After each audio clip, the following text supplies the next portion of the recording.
Okay, sasa episode ya kwanza inaanzia kabisa hapa. Kuna huyu mama alikuwa anaiba vinywaji vya huyu mtoto, anajifanya kama ananunua. Bei gani? Bei gani hivi vinywaji?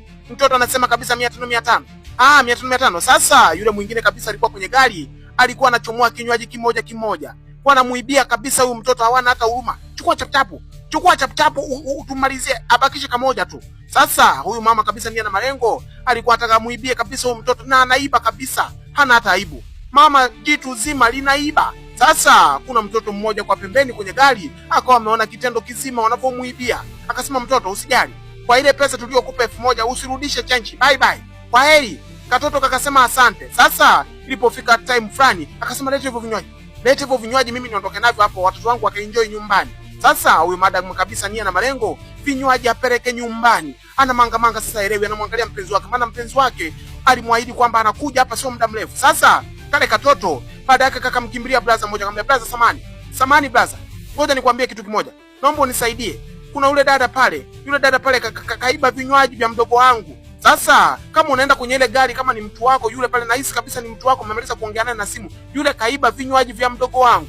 Sasa kale katoto kabisa, yule blaza akasema, wewe mke wangu mimi aibe vinywaji? Ndio blaza, nakwambia kweli, mke wako ameiba vinywaji. Sasa yule blaza kabisa kumwamini yule mtoto ikawa ngumu. Katoto kanamuelekeza, yule ni kama mdogo wangu mimi, ndio maana naomba tumsaidie blaza. Sasa yule jamaa kabisa alianza kumwamini yule mtoto, wakaanza kwenda barabara kabisa, wanafika mpaka pale ilipopaki gari. Mara ghafla wakakumbatiana. Kumbe yule madam kabisa alikuwa ameiba vinywaji, wamesaidizana na huyu mtu kwenye gari.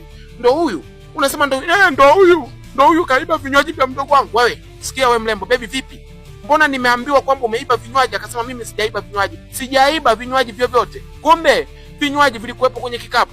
Wanaulizwa kwenye gari, wewe sikilizeni, nyinyi mmeiba vinywaji, ni uongo kweli?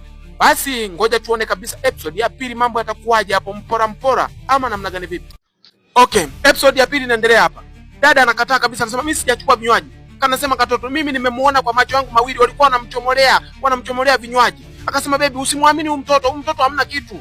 Sasa yule jamaa kabisa alianza kumwamini yule mtoto, akasema, lete mkoba nyinyi, wewe unaonekana umemtapeli huyu mtoto kweli. Kuangalia akagundua kabisa kuna vinywaji kibao, vinywaji zaidi ya 10. Yule mtoto akazungumza ukweli, baby mimi hivi nimetoka kununua supermarket, nimetoka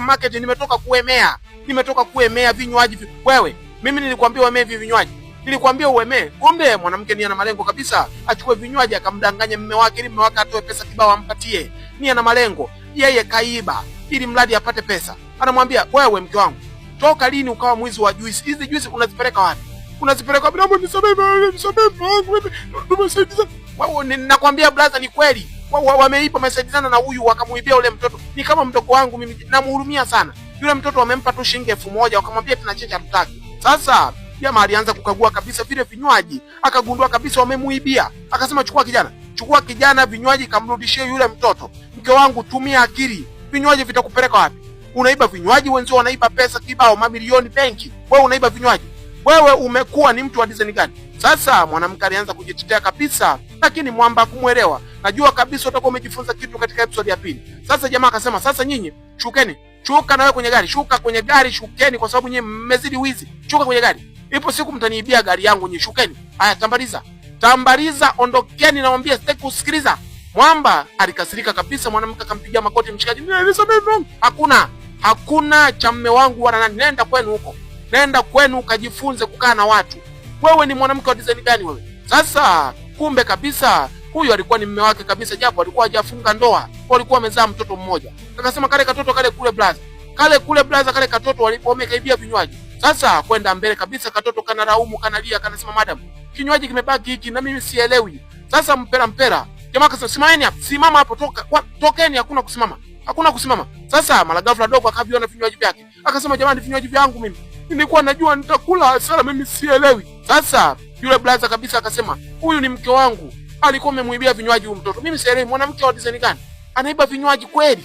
Mimi sielewi kabisa, ni mwanamke wa design gani huyu? Sasa najua kabisa utakuwa umejifunza kitu. Jamani, wizi ni mbaya. Wamemuibia mtoto kabisa na miaka 7 anazungusha vinywaji mtaani, lakini wao wamemfanyia wivu wakaiba. Sasa blaza alimbariki kabisa mtoto, akampatia pesa kibao, akamwambia, mtoto nisamee mimi, maana yule ni mke wangu, japo hatujafunga ndoa, lakini yeye ndo alifanya hivi vitendo. Najua utakuwa umejifunza kitu katika episode ya pili. Bye bye.